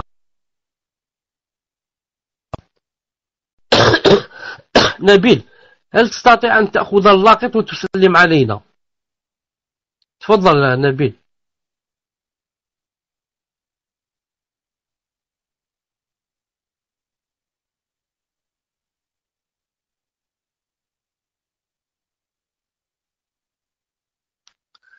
معليش تفضل واسمك محمود إن شاء الله تعالى pour la dernière question. Naam ya Cheikh, barakallahu fik wa jazakallahu khairan. Donc nous allons passer à la 10e question. Et je voulais juste vous dire que moi-même je n'ai pas compris la 10e question. Je ne vois pas où est la question, mais bon, je vais vous la lire. Peut-être que vous allez trouver où est cette question. Barakallahu fikum pour ce cours très bénéfique, Cheikh ainsi qu'aux admins. Amin. Ma question porte sur l'homosexualité. Je voulais savoir si des homosexuels s'étaient repentis, mariés, fait des enfants, ou en général le repenti reste célibataire toute sa vie. Autrement dit, si Allah Azza wa Jalla va faciliter le repentir en leur enlevant l'attirance aux hommes pour la remplacer avec une attirance aux femmes. Et inversement pour les femmes. Jazakallahu khairan ya Cheikh. Tfaddal ya Cheikh wa jazakallahu khairan. Je n'ai pas très bien compris cette question, je vais la redire. Barakallahu fikum pour ce cours très bénéfique. Merci vous admire. Ma question porte sur l'homosexualité. Je voulais savoir si des homosexuels s'étaient repentis, mariés, fait des enfants en général, le repenti reste le repenti toute sa vie. Là, j'ai pas compris que ça veut dire ça. Le repenti reste célibataire toute sa vie. Autrement dit, bon, peut-être il va expliquer. Autrement dit, si Allah leur a facilité le repentir, en leur enlevant l'attirance aux hommes pour la remplacer avec une attirance aux femmes. Et inversement pour les femmes. Franchement, je n'ai pas compris cette question. On n'a pas trop compris où est la question. Non. Donc, s'ils se sont repentis, alhamdoulilah. Mais il dit, le repenti reste célibataire toute sa vie. Autrement dit, Allah Ta'ala leur a facilité le repentir en leur enlevant l'attirance aux hommes. Pour la remplacer avec une attirance aux femmes. Ça. Et inversement pour les femmes. Quand l'homosexuel fait tauba, Allah subhanahu wa ta'ala lui fait oublier cette mauvaise chose, et lui donne maintenant comme on dit, avoir un penchant vers l'autre sexe. Est-ce que quand l'homosexuel se repentit, est-ce qu'il reste célibataire toute sa vie après qu'il se ressent pas d'attirance avec le sexe opposé? Non. Est-ce que vous m'entendez? Est-ce que vous m'entendez?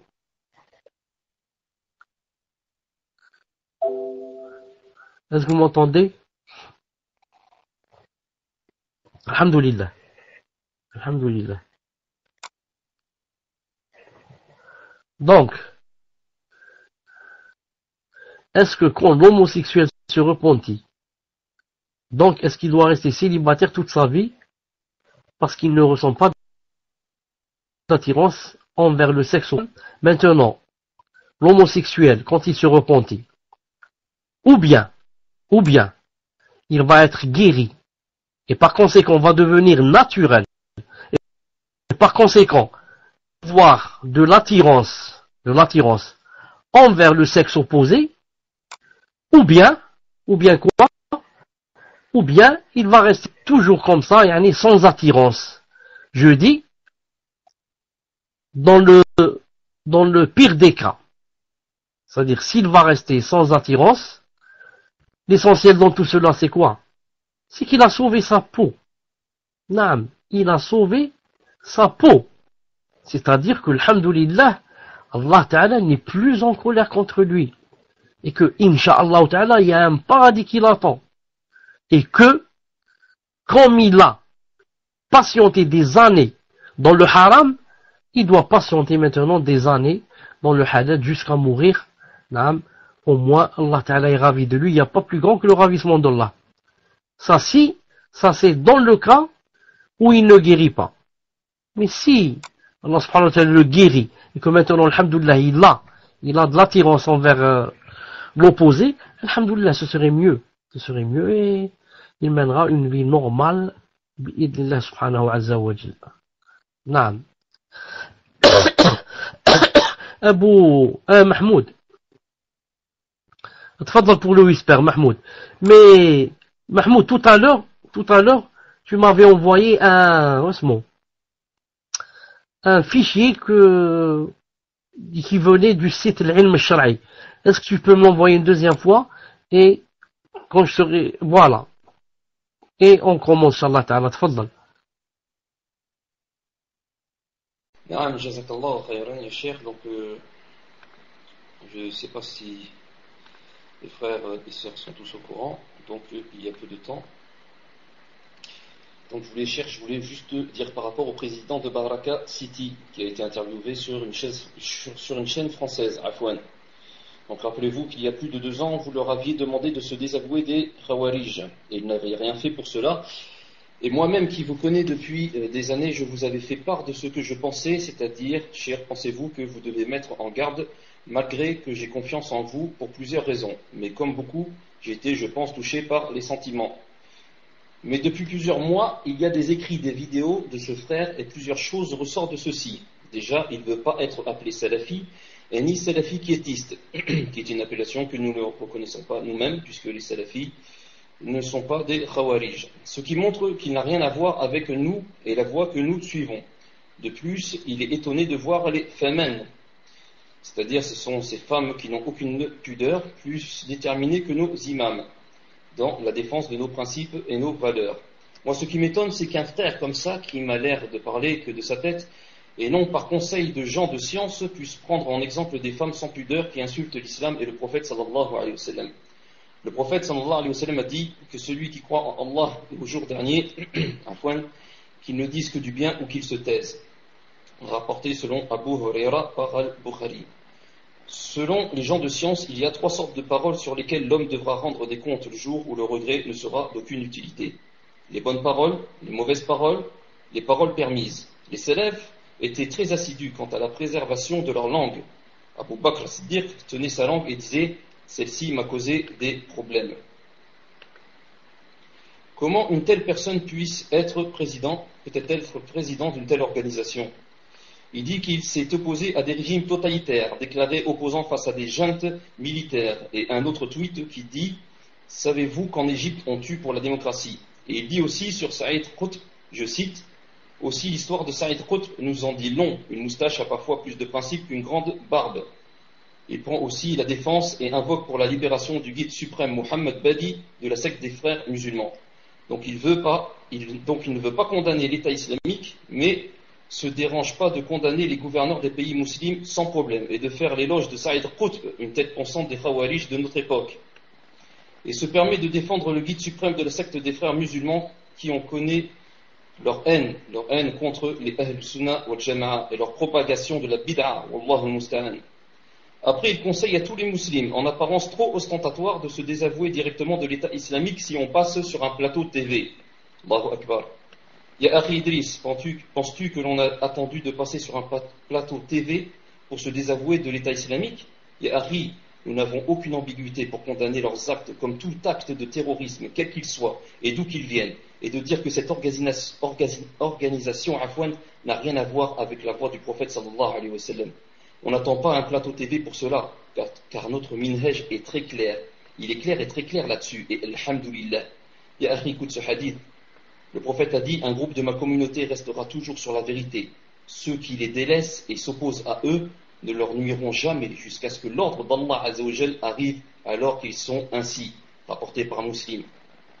Ainsi l'islam reste toujours vainqueur, et ceux qui s'y accrochent seront toujours secourus. Et ceux qui s'opposent à cela ne nuiront qu'à eux-mêmes, et ne nuiront à Allah en rien. Et ces gens-là sont ceux qui suivent les héritiers des prophètes, alayhim salatu wassalam, et non pas ceux qui suivent leur passion et les gens de l'innovation.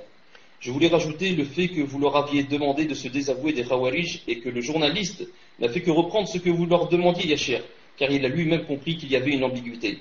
Et au lieu de condamner avec force, non, il est resté ambigu sur cela, ce qui est dommage, car ceci est un mal et porte préjudice pour notre frère Moussa qui est emprisonné au Bangladesh.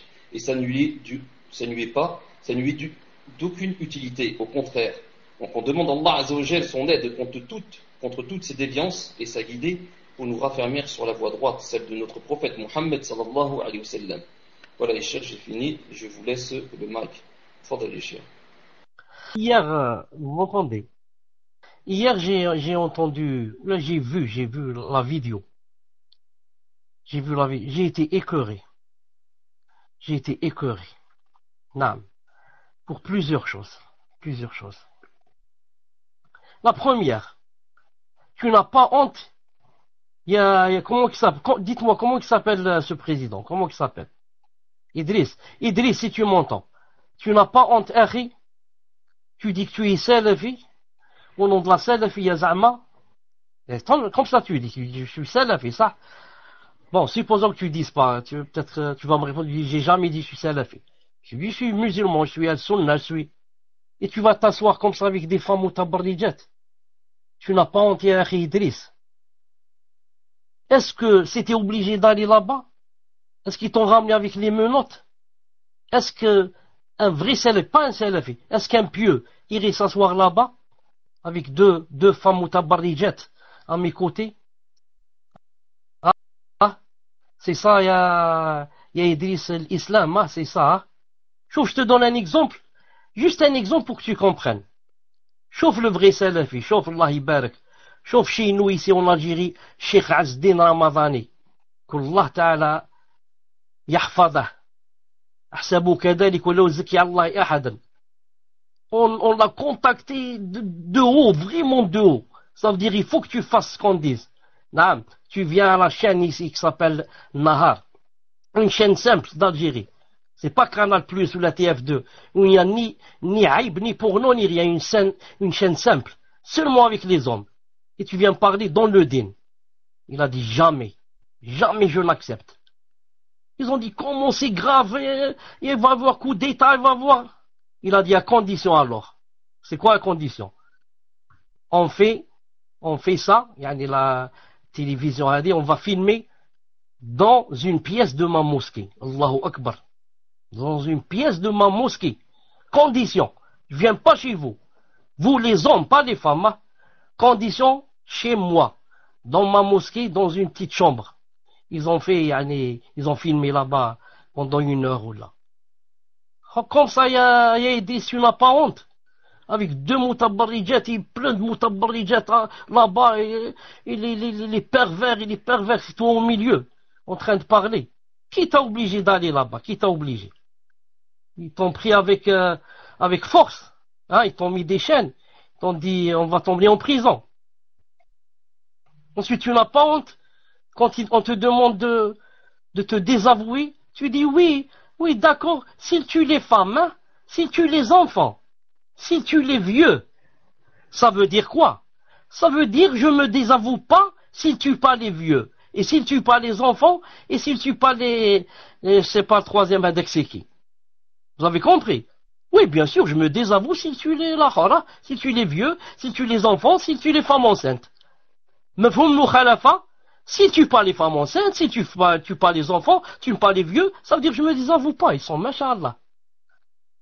Hakda ya Idrissa.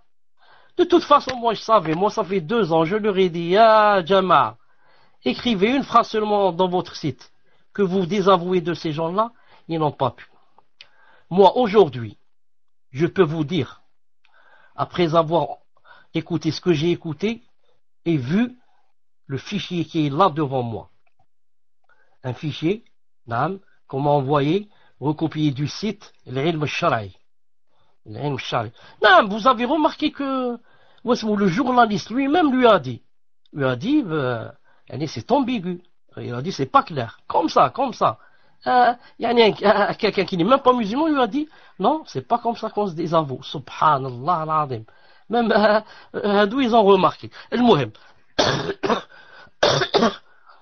Maintenant que je vois ce qu'il y a ici devant moi, du site recopié de l'ilm al-shar'i, après avoir vu ça, je vais vous lire quelque chose de ce site, après avoir lu ça, qu'est-ce que je vais dire? Vous la laissez d'abord, je vais vous lire, ensuite je vous donne bi'idhnillah ta'ala mon point de vue. Bon, alors, dans ce tweet, le tweet du 4 mars 2015, qu'Allah libère Mohamed Badi', condamné à la prison à vie par le régime de Sisi. Oh Allah, ordonne sa libération. Allahu Akbar. Comme par les frères musulmans et les takfir. Qu'Allah libère X. Naam. Pourquoi?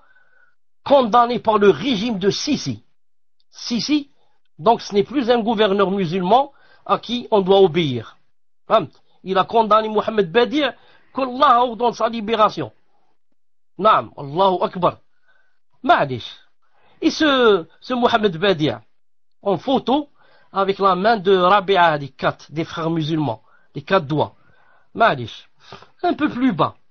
Qu'Allah libère Mohamed Beltaji, un lion enfermé pour s'être opposé à Sisi. Allahu Akbar. Donc, ce lion de la Sunna, Naham, donc il a été enfermé pourquoi? Pour s'être opposé à Sisi. Allahu Akbar. Tu sais pas que Al-Sunna ou Al-Jama'a, yani, qu'ils ordonnent aux gouverneurs des fois d'emprisonner des gens de la bid'a, et des gens qui veulent se rebeller, des gens qui font le tapage. Tu sais pas que ça rentre dans la sunna de dire au gouverneur, comme a fait Cheikh Ben Baz, rahimahullah ta'ala, à l'époque, avec Salman Aouda, et l'autre, al-Hawali hadak, al-Hawali ou al-Hawali, Safr al-Hawali, il leur a dit, ce sont des gens de la fitna. Il faut faire quelque chose contre eux. Il les a emprisonnés, masha'Allah, je ne sais pas combien d'années. Et malgré cela, ils sont toujours sur le même chemin, si ce n'est pas plus. Celui-là, Idriss, il n'est pas avec Sisi, il est avec Beltaji. C'est Beltaji qui a raison ici, c'est pas Sisi, Sisi est en tort de l'avoir mis en prison. Taïeb, un peu plus bas, c'est qu'est-ce qu'il va dire? Il y a des hommes qui ont encore plus de courage que les lions, Allahu Akbar. Tu les reconnais, sourire aux lèvres emprisonnés. Naam, c'est ça la aqida des Ikhwan. Les Ikhwan, il te dit, la prison, ça s'appelle l'école de Youssouf, Madrasat Youssouf. Il te dit parce que Youssouf alayhi salam est resté des années en prison. Tout musulman qui rentre en prison, c'est masha'Allah. Naam. C'est quoi? C'est Madras Youssouf. Ils font même des efforts pour aller en prison, certains d'entre eux. Il dit encore, dans un tweet du 7 mars, Idriss dit, Mon soutien pour les frères musulmans brûlés, vifs ou emprisonnés, à vie, par Sisi, entre parenthèses, il n'a pas dit, c'est moi qui me le dis. Sisi, c'est-à-dire le zalim, naam, sera sans faille. Écoutez, mon soutien pour les frères musulmans, brûlés, vifs ou emprisonnés à vie, par Sisi, sera sans faille. Naam. Mon soutien pour les frères musulmans, sans faille. Sans faille. Les croyants ne sont que des frères. Il cite le verset. Innamal mu'minuna ikhwa. Naam. Pour Sisi, pour Idriss, les croyants sont tous des frères. C'est le verset qui a dit ça. Les Ahbash sont mes frères. Les Tablirs sont mes frères. Les Soufis qui adorent les tombes sont mes frères. Tous ceux qui disent Wahdat al-Wujud, ce sont mes frères. Les Takfiris, ce sont mes frères. Les Khawarij, ce sont mes frères. Pourquoi? C'est Allah qui a dit ça dans le Coran. Il a dit les croyants ne sont que des frères. Tout ça, ce sont des frères pour moi. Un peu plus bas, 7 mars, toujours, naam, un tweet. Il dit, ou là il rapporte, aussi l'histoire de Sayyid Qutb nous en dit long. Une moustache a parfois plus de barbe qu'une grande barbe. Une moustache a parfois plus de principes qu'une grande barbe. A'oudou billah de dire une phrase pareille.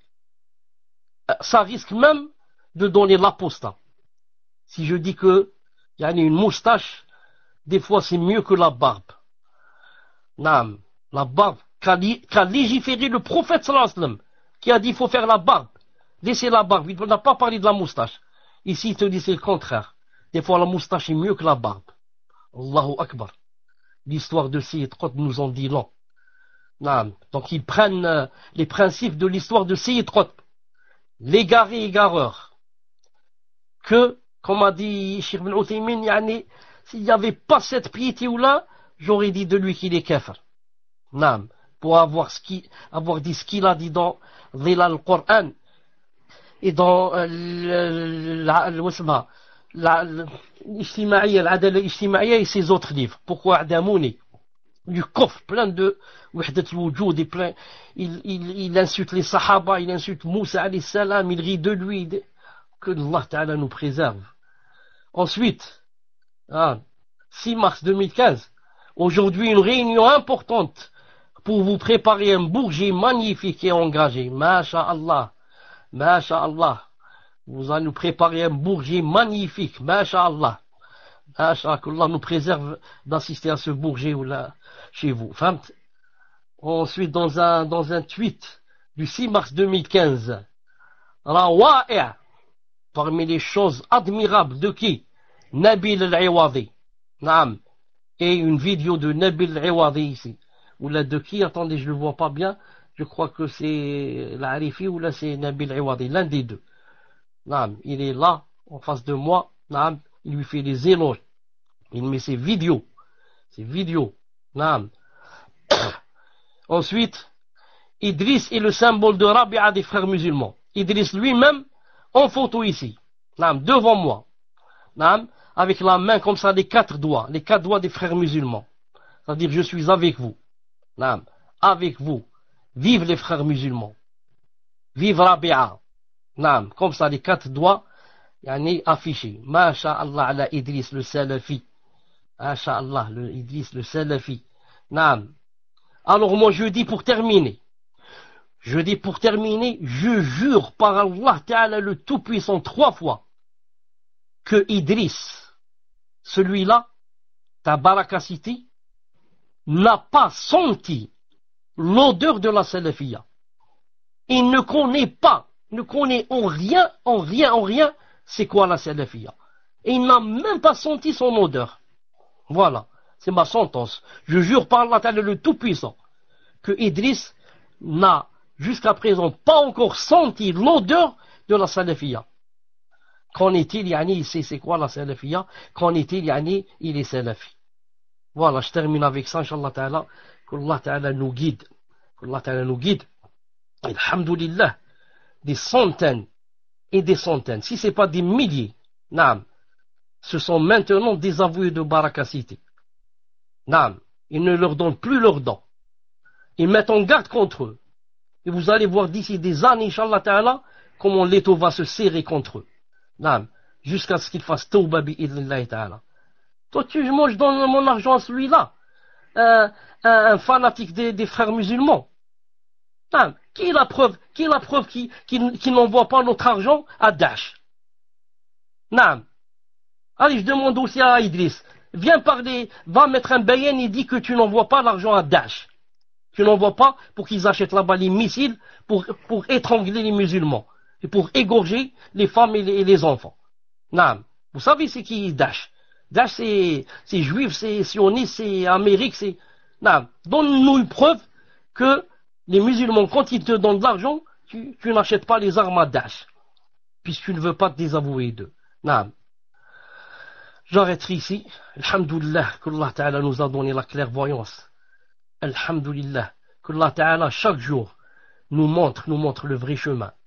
Et chaque jour, met la lumière dans le cœur des croyants et leur donne le furqan pour bien discerner entre celui qui cherche vraiment l'islam et cherche al-sunnah ou al-jama'a et celui qui a d'autres buts mais laisse pousser la barbe et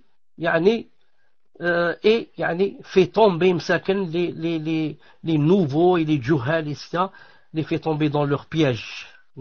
qu'Allah Ta'ala nous préserve, qu'Allah Ta'ala nous préserve, qu'Allah Ta'ala nous préserve. Tfaddal H92, tfaddal avant que je termine, avant que je ne ferme le salon. Tfaddal.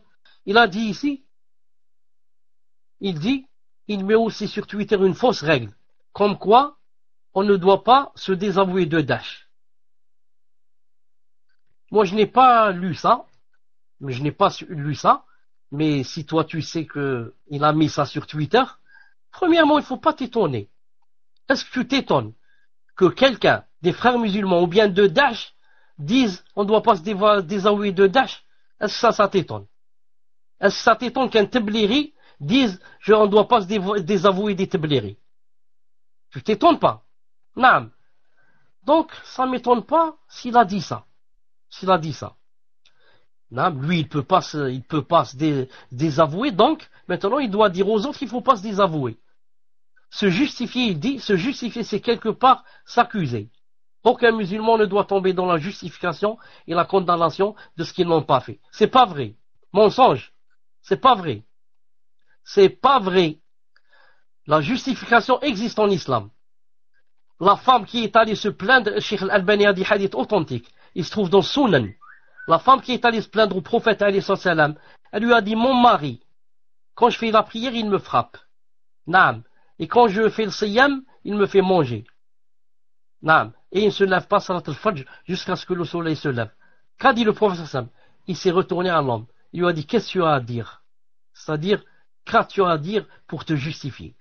Et il a répondu, il a dit, c'est vrai, quand elle prie, elle lit beaucoup, et moi, je suis jeune, et quand elle somme, elle fait le somme, on vient juste se marier, donc j'ai besoin d'aide, et comme ça.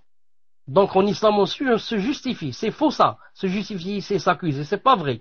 On se justifie quand on a raison, on se tait pas. Youssef alayhi salam, quand la femme du ministre, elle a dit ma jaza'u man arada bi ahlika su'an illa nujdan wa adabun alim. Quand elle a couru derrière Youssef et son mari a ouvert la porte. Elle a dit directement elle a voulu accuser Youssef. Elle lui a dit ma jaza'u man arada bi ahlika su'an. Que doit-on faire à quelqu'un qui a voulu faire du mal à ta famille? Naam. Illa nujdan, si ce n'est le faire entrer en prison, lui donner un châtiment terrible. Youssef, qu'est-ce qu'il a dit à salam? Il a dit hiya rawadatni an nafsi.